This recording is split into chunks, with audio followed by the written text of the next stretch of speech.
come un uomo, un uomo, un uomo.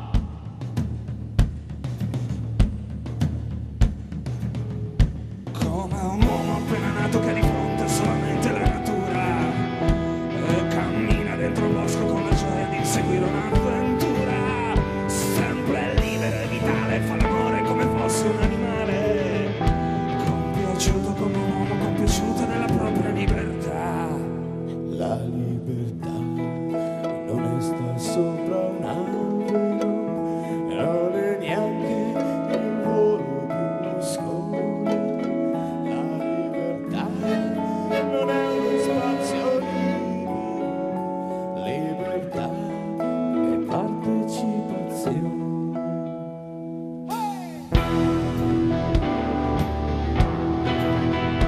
Come un uomo che ha bisogno di spaziare con la propria fantasia e che trova questo spazio solamente nella sua demografia, che ha il diritto di votare, che passa la sua vita a delegare e nel farsi comandare ha trovato la sua nuova libertà.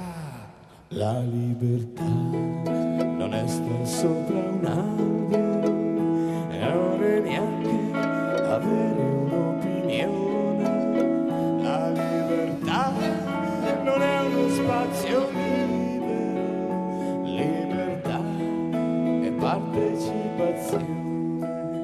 La libertà non è star sopra un albero e non è neanche il volo di uno scole. La libertà non è uno spazio libero, libertà è partecipazione. Vorrei essere libero come un uomo, vorrei essere libero come un uomo, un uomo, un uomo.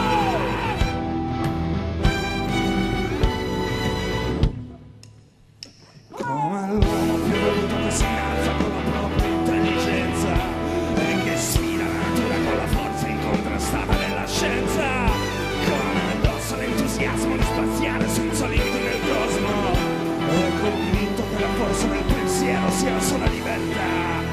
La libertà non è star sopra un albero, non è neanche un gesto, un'invenzione.